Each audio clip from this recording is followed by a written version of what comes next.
Hello everyone. In today's video, we are going to deal about oral and documentary evidence under भारतीय साक्ष्य अधिनियम 2023। तो सबसे पहले हम समझेंगे कि जब भी हम कोर्ट के अंदर एविडेंसेस देते हैं ना, तो वो एविडेंस के मेन तीन प्रिंसिपल्स होते हैं, जिसमें पहला प्रिंसिपल है कि हमेशा एविडेंस को हम रिलेवेंट फैक्ट और फैक्ट एंड इशू के साथ कनेक्ट करके देंगे। दूसरी चीज, हमेशा बेस्ट एविडेंस कोर्ट में प्रोड्यूस करेंगे। एंड थर्ड प्रिंसिपल है कि हियरसी एविडेंस को एक्सक्लूड करेंगे। जैसे कि पहला प्रिंसिपल हम समझते हैं, जिसमें ऐसा है कि हमको कोई भी एविडेंस है वो रिलेवेंट फैक्ट और फैक्ट एंड इशू पे देना चाहिए। समझो कि मिस्टर ए और मिस्टर बी का केस चल रहा है कि मिस्टर ए ने मिस्टर बी को जो है मर्डर करने का ट्राई करा, लाइक अटेम्प्ट टू मर्डर करा, ठीक है। तो ये हमारा केस हो गया। अगर हमको इस पे एविडेंसेस देने हैं तो हम चाकू को एज ए एविडेंस रखेंगे, या मर्डर के कोई भी सीसीटीवी फुटेज है, टेस्टोमनी, उन सबको एविडेंस में रखेंगे। हम मिस्टर ए का मैरिज सर्टिफिकेट तो रखेंगे नहीं वहां पे, ठीक है। तो बिल्कुल ये मैरिज सर्टिफिकेट इनरिलेवेंट हो गया। यानी कि पहला प्रिंसिपल यही कहता है कि जो भी एविडेंसेस हैं वो रिलेवेंट फैक्ट पे ही होने चाहिए। दूसरी चीज ऐसी है कि बेस्ट एविडेंस होना चाहिए। बेस्ट एविडेंस क्या होता है वो हम इस वीडियो में डिस्कस करेंगे। जैसे कि ओरल और डॉक्यूमेंट्री एविडेंस है, दोनों एविडेंस में से कौन सा एविडेंस है जिसको हम बेस्ट एविडेंस बोलेंगे, वो हम इस वीडियो में डिस्कस करेंगे। थर्ड प्रिंसिपल है हियरसी एविडेंस को एक्सक्लूड करना चाहिए। यानी ऐसे एविडेंसेस जिसमें जो पर्सन एविडेंस देने आ रहा है उसने वो चीजें खाली सुनी है, देखी नहीं है, तो ऐसे इंसान की जो टेस्टिमनी है उसको हम हियरसी एविडेंस बोलेंगे। ऐसे एविडेंसेस जो है बेस्ट एविडेंस की कैटेगरी में नहीं आते और कोर्ट ज्यादा से ज्यादा उसको एक्सक्लूड कर देती है। इस वजह से हमको हमेशा बेस्ट एविडेंस देना चाहिए। तो हम समझेंगे कि बेस्ट एविडेंस क्या है। अकॉर्डिंग टू बीएसए दो तरह के एविडेंसेस होते हैं, या तो ओरल एविडेंस या तो डॉक्यूमेंट्री एविडेंस, ठीक है। तो जो ओरल एविडेंस है वो चैप्टर 4 में है एंड डॉक्यूमेंट्री एविडेंस चैप्टर 5 में है। सबसे पहले हम समझते हैं कि ओरल एविडेंस क्या होता है। तो देखो, अगर कोर्ट में आपको कोई भी फैक्ट को प्रूफ करना है ना, तो आप ओरल एविडेंस दो, और कोई डॉक्यूमेंट को प्रूफ करना है तो आप डॉक्यूमेंट्री एविडेंस दो। डॉक्यूमेंट्री एविडेंस में दो पार्ट होते हैं, या तो आप प्राइमरी एविडेंस दो या तो सेकेंडरी एविडेंस दो। पहले हम समझेंगे कि ओरल एविडेंस क्या होता है। जैसे कि समझो कोर्ट के अंदर केस चल रहा है कि मिस्टर ए ने मिस्टर बी का मर्डर करा, ठीक है। अब मिस्टर ए को जो है कोर्ट में ये प्रूफ करना है ना कि उन्होंने मिस्टर बी का मर्डर नहीं करा, ये एक फैक्ट है। तो ये फैक्ट को जो है प्रूफ करने के लिए मिस्टर ए क्या करेंगे, सीसीटीवी फुटेज कोर्ट के सामने प्रोड्यूस करेंगे, ऐसे पर्सन की टेस्टिमनी प्रोड्यूस करेंगे जिसने देखा है, या उसके रिलेवेंट जो लोग वहाँ पे आई विटनेसेस थे, इन्वेस्टिगेशन ऑफिसर्स ने जो वहाँ पे इन्वेस्टिगेशन करी, वो सब लोगों के कोर्ट में स्टेटमेंट्स हम लेंगे, ठीक है। तो उनके जो स्टेटमेंट्स है ना, the statement which is made by the witnesses under the oath, हम ऐसे स्टेटमेंट को बोलते हैं ओरल एविडेंस, ठीक है। तो कोर्ट में जब ऐसे लोग आके ओरल एविडेंस देंगे ना, यानी कि जब भी फैक्ट्स को प्रूफ करना है तो हम ओरल एविडेंस देते हैं। सेक्शन 54 का कहना यही है कि हर फैक्ट्स को प्रूफ करने के लिए आप ओरल एविडेंस दे सकते हो, एक्सेप्ट डॉक्यूमेंट। अगर आपको डॉक्यूमेंट प्रूफ करना है तो आपको डॉक्यूमेंट्री एविडेंस जैसे कि प्राइमरी और सेकेंडरी एविडेंस देना होगा, ठीक है। सेक्शन 55 भी ओरल एविडेंस से डील करता है। वो ऐसा बोलता है कि हम किसको ओरल एविडेंस देने के लिए बुला सकते हैं, जिसमें ऐसा है कि ऐसा पर्सन जिसने सीन करा हो, यानी कि देखा हो ऑफेंस होते हुए, जिसने हियर्ड करा हो, सुना हो ऑफेंस को होते हुए, या तो फिर जिसने प्रिजर्व करा हो बाय सेंसेस, या जिसने किसी भी ऑफेंस पे अपना ओपिनियन फ्रेम करा हो।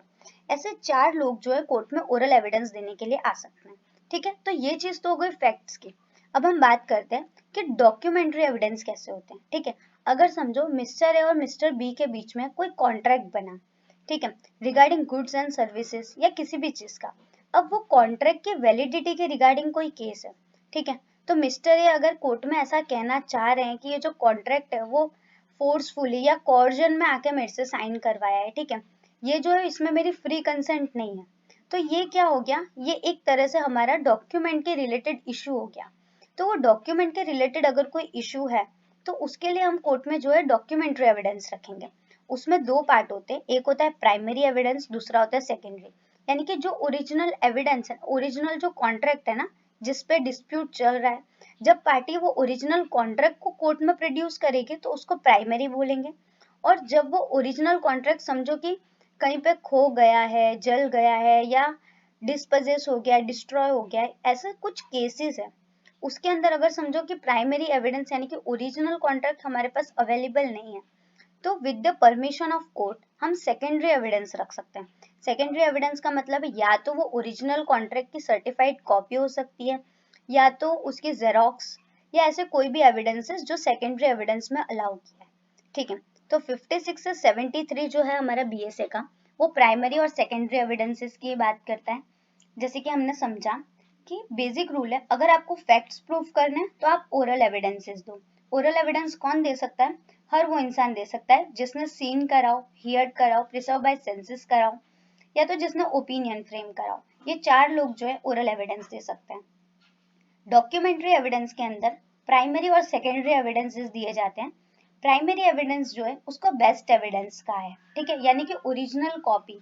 और डॉक्यूमेंट्री एविडेंस का मतलब सेकेंडरी एविडेंस का मतलब ऐसे एविडेंसेस होते हैं जो या तो ओरिजिनल कॉन्ट्रैक्ट की कॉपीज हैं, सर्टिफाइड कॉपीज हैं, या जिन लोगों ने उस पर सिग्नेचर करी है उन लोग की ओरल टेस्टिमनी है।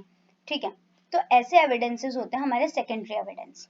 जैसे कि अगर हम देखने जाएं, सबसे पहले सेक्शन 56 जो एक जनरल रूल बताता है, वो ऐसा बोलता है कि जो भी कॉन्ट्रैक्ट रिलेटेड डिस्प्यूट है ना, डॉक्यूमेंट रिगार्डिंग कोई भी डिस्प्यूट है, तो उसकी एडमिसिबिलिटी के लिए हमको प्राइमरी एविडेंस देना चाहिए।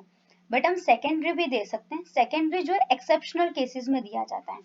अब वो एक्सेप्शनल केसेस ऐसे हैं कि समझो कि जो सेकेंडरी मतलब जो प्राइमरी एविडेंस है ना, वो किसी ऐसे पर्सन के पास है, ऐसे पर्सन की पावर एंड पोजीशन में जिसके अगेंस्ट हमने केस फाइल करा है। समझो कि मिस्टर ए ने मिस्टर बी के अगेंस्ट में केस फाइल करा कि जो डॉक्यूमेंट है उसके अंदर उनके साइन जो है कॉवर्जन में लिए, फ्रॉड के थ्रू लिए, ठीक है, उनका फ्री कंसेंट नहीं था, पर जो कॉन्ट्रैक्ट की ओरिजिनल कॉपी है वो मिस्टर बी के पास है। अब मिस्टर बी तो मिस्टर ए को देंगे नहीं ना कोर्ट में उसको प्रोड्यूस करने के लिए। तो इस केस के अंदर क्या होगा कि मिस्टर ए जो है वो कॉन्ट्रैक्ट की जेरोक्स कॉपी कोर्ट की परमिशन से कोर्ट के अंदर प्रोड्यूस करेंगे। ठीक है, तो ये हमारा एक तरह से सेकेंडरी एविडेंस हो गया। या ऐसा समझो कि जो ओरिजिनल कॉन्ट्रैक्ट है वो डिस्ट्रॉय हो चुका है, या वो पब्लिक डॉक्यूमेंट है, या ऐसा कोई डॉक्यूमेंट है जो इजीली मूवेबल नहीं है। इन सारे केसेस के अंदर हम सेकेंडरी एविडेंसेस दे सकते हैं। तो आज के इस वीडियो में हमने ये देखा कि बेस्ट एविडेंस कौन सा एविडेंस होता है, ओरल एविडेंस क्या है, डॉक्यूमेंट्री एविडेंस क्या है। ठीक है, ओरल एविडेंस जब हम फैक्ट को प्रूफ करेंगे तो हम ओरल एविडेंसेस कोर्ट में प्रोड्यूस करेंगे। जनरली जो भी विटनेसेस होते हैं या जो भी पर्सन कोर्ट में आके अपने टेस्टिमनी देते हैं उसको हम ओरल एविडेंस बोलते हैं। ठीक है, और कभी कोई भी अगर डॉक्यूमेंट रिगार्डिंग केस है तो उसके अंदर हम प्राइमरी एविडेंस और सेकेंडरी एविडेंस देते हैं। बट प्राइमरी एविडेंस को हमेशा बेस्ट एविडेंस की कैटेगरी में रखा गया है, और सेकेंडरी एविडेंस जो है वो हम with due respect of court, यानी कि कोर्ट जब हमको परमिशन दे देता है तब हम सेकेंडरी एविडेंस जो है प्रोड्यूस कर सकते हैं। सेकेंडरी एविडेंस प्रोड्यूस करने के भी कुछ अलग अलग ओपिनियंस हैं, लाइक कैटेगरी है। जैसे कि अगर किसी ऐसे पर्सन के पावर और पोजीशन में है ओरिजिनल डॉक्यूमेंट कि हम उनसे ले नहीं सकते हैं, या वो जो ओरिजिनल डॉक्यूमेंट है वो डिस्ट्रॉय हो चुका है, या वो जो ओरिजिनल डॉक्यूमेंट है वो पब्लिक डॉक्यूमेंट है जिस वजह से हम उसको प्रोड्यूस नहीं कर सकते हैं, या वो बहुत वॉल्यूमिनस है यानी कि हम उसको इजीली मूवेबल नहीं है, तो ऐसे डॉक्यूमेंट्स के केसेस में कोर्ट आपको जो है सेकेंडरी एविडेंस अलाउ करेगा।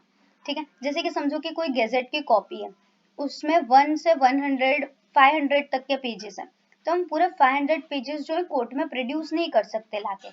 तो कोर्ट पर्टिकुलर ऐसा बोलेगा कि आप वो जो गैजेट की कॉपी का फर्स्ट पेज है और जिस जगह पे आपका जो इशू है, तो आप वो 2 पेजेस के प्रिंट आउट भी कोर्ट में as a secondary evidence produce कर सकते हो।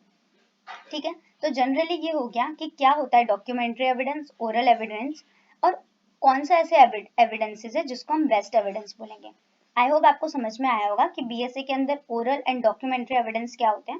फैक्ट को प्रूफ करने के लिए आप ओरल एविडेंसेस देते हैं, डॉक्यूमेंट को प्रूफ करने के लिए प्राइमरी और सेकेंडरी एविडेंस देते हैं।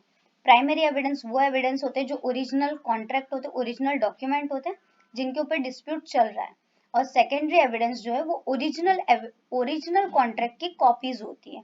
ओके, भले वो सर्टिफाइड कॉपी हो या प्रिंट की गई कॉपीज हो, वो सारी कॉपीज जो है सेकेंडरी एविडेंस के अंदर कंसिडर होती हैं। आई होप आपको समझ में आया होगा। Thanks for watching.